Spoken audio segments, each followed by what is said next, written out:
Hello, everyone. Welcome to the Horror Room. I'm Travis Bruce, and today we're doing another indie horror spotlight. I have with us today director and co-owner of Nickel City Slashers, and they have a new movie that is actually wrapping up right now. It's called Chemical Imbalance.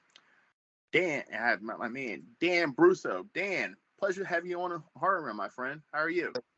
I'm good. Thank you for having me. Good. Well, tell us about Chemical Imbalance. Chemical Imbalance is a small little passion project that's about, we'll say, between 5 and 7 years in the making.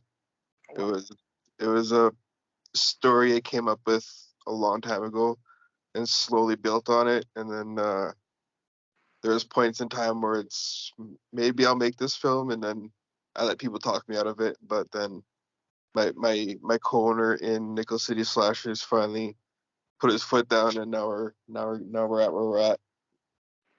Okay. And what's the story behind it? If you can This, tell us a little bit about it. yeah, it's basically I like to call them idiots. They four friends that are just city slicker folk go camping for the first time, and um things transpire during this camping event that I don't know. Yeah, no, not really. Things transpire which just causes chaos for the whole group of campers. So this once fun time, first time camping experience just turns into a nightmare essentially. Okay. Now, what gave you inspiration for this project? Um, I like the trauma movies, and in Okay. my head, this project always had the trauma cheesy overtone. I love So trauma. Yeah. yeah, so um, with the initial idea in my head way back when, there was always that thought of if I can make it over the top in a trauma style, that's what I would like to do. And so far, it's coming along. So we're gonna have over the top blood, bad acting, titties, the whole 9 yards. Yeah, yeah. Okay.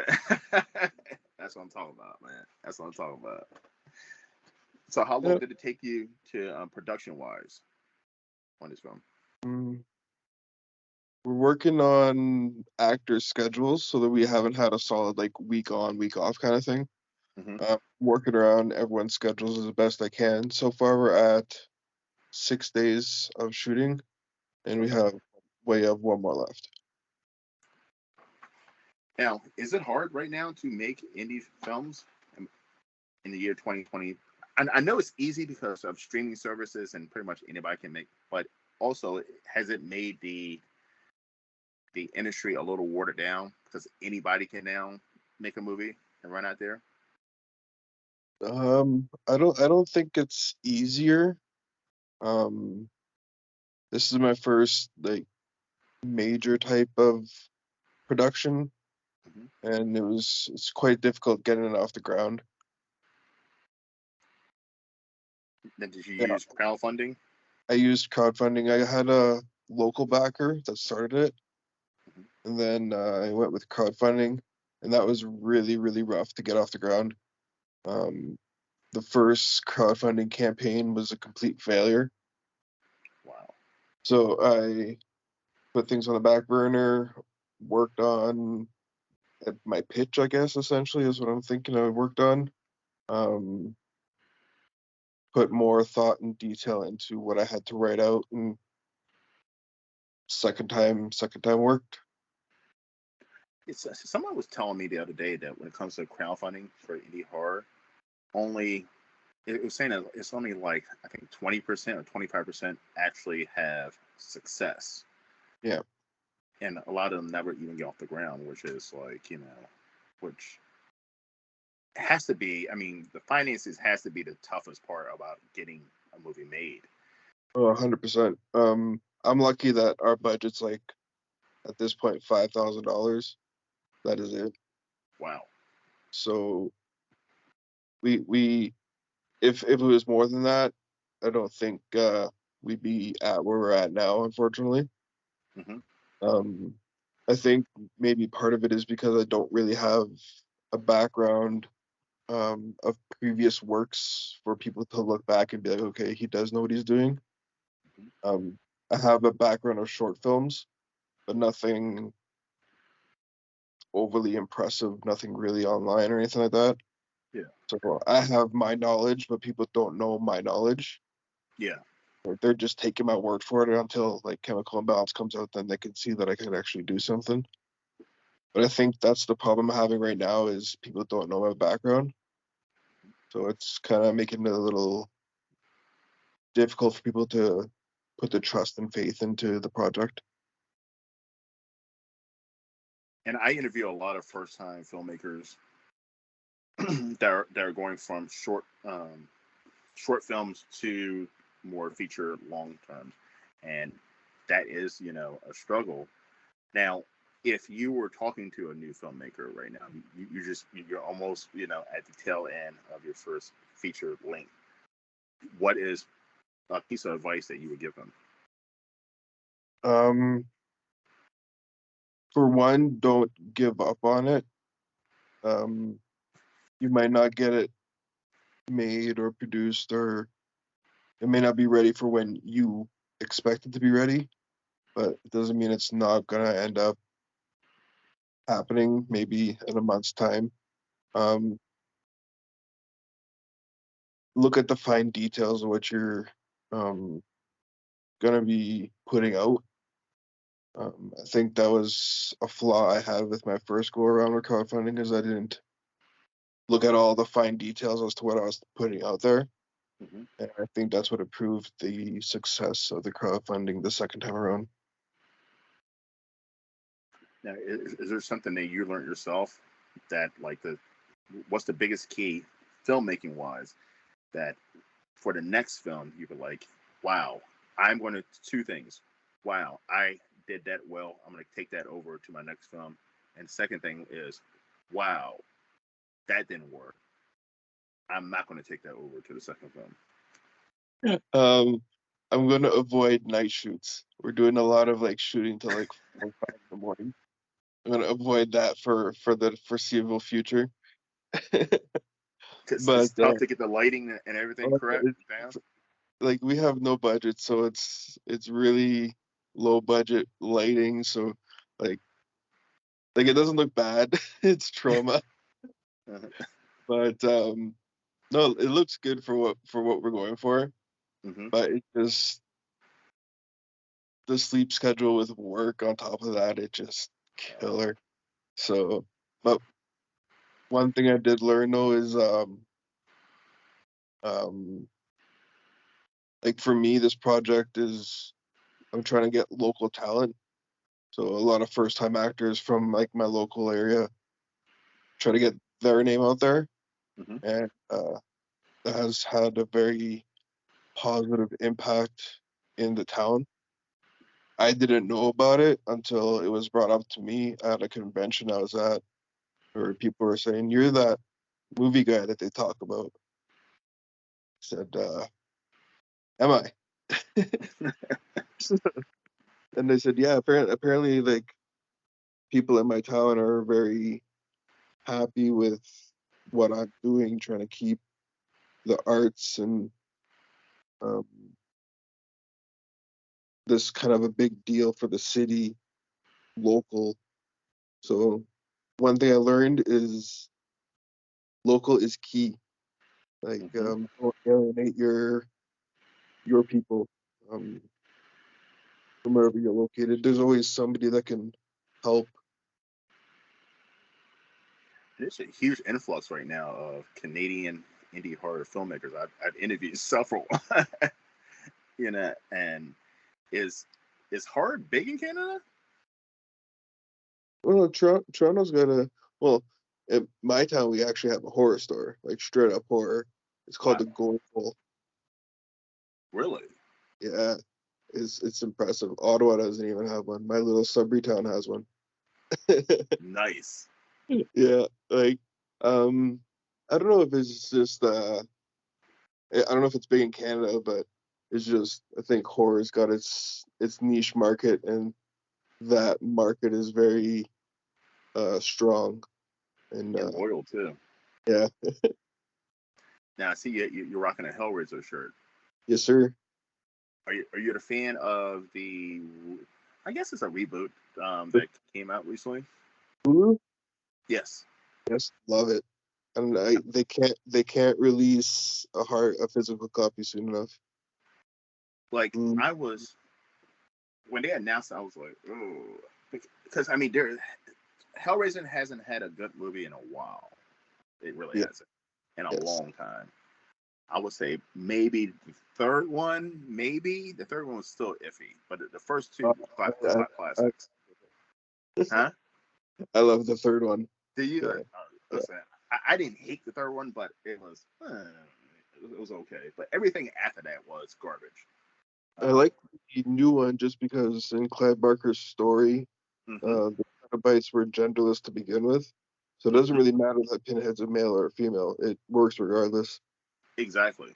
It was an amazing movie. I definitely put it in my top horror films for last year. It was Yeah. definitely that was a great. I hope there's a sequel off of that one.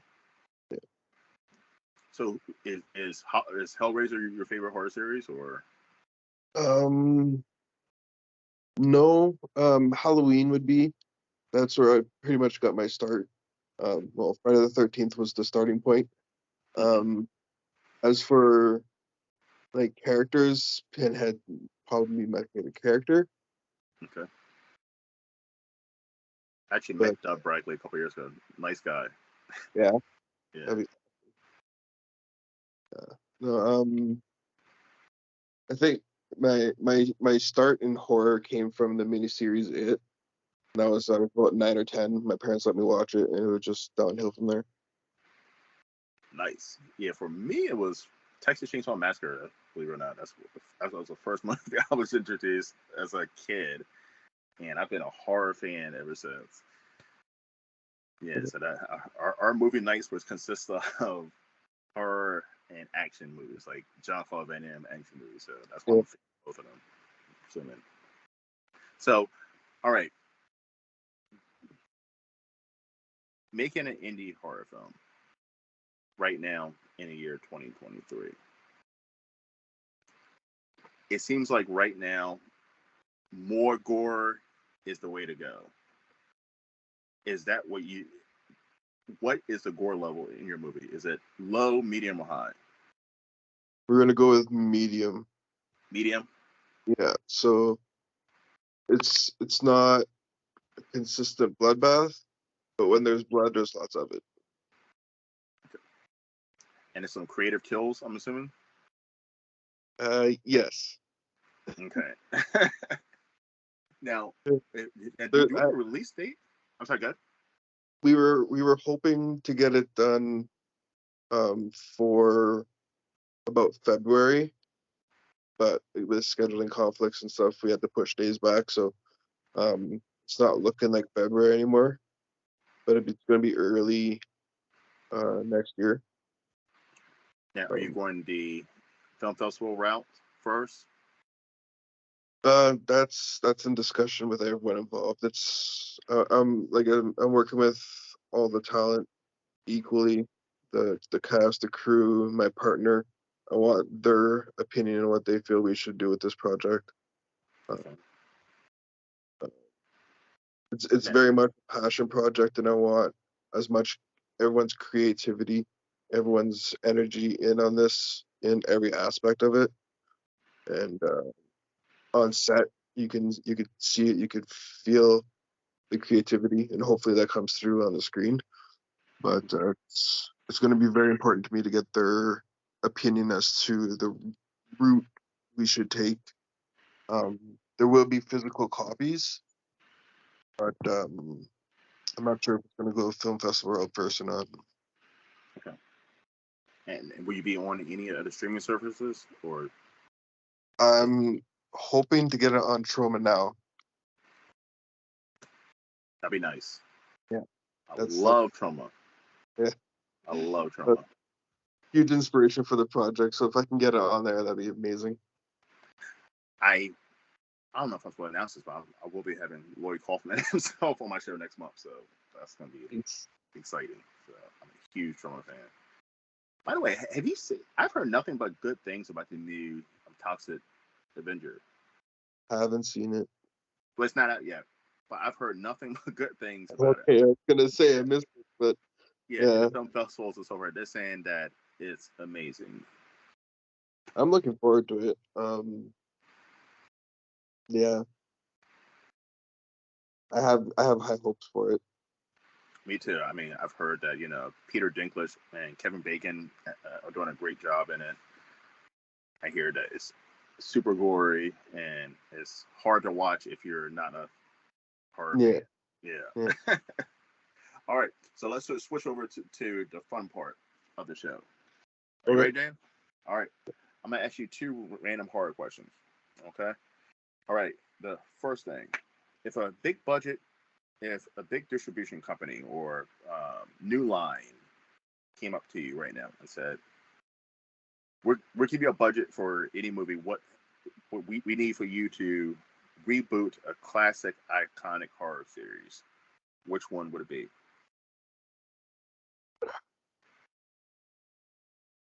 What needs a good Leprechaun needs a good remake. Leprechaun. That's an That's, interesting choice. No one's ever said that. no, they did that remake and it was dreadful and it needs to be done right. So, what would your spin on Leprechaun be? What would I spend on a Leprechaun movie? Yeah, what were your idea of how would you reboot it? Oh, I don't know. I'd have to sit down and really think about how I would work out a Leprechaun movie. But they that the newest one they came out with was just awful. I just loved it. Horrible. It wasn't even Leprechaun. It was some kind of monster-looking thing running around. Yeah, it was weird. Yeah. Everything, I don't know. I like the Duck Lips in part two, I believe. That one's fantastic, but I don't know. I just think Leprechaun deserves a little bit more credit for what it is. It's cheesy and stuff, but Hmm. it could be good. Would you try to get Warwick Davis to come back and revise his role, or would you find a new actor? So we can have him come back as the uh mentor for the new Leprechaun. Okay. That's good. Or it could be like his son or something. I don't know. Yeah, That's yeah. yeah. Revenge of the Leprechaun.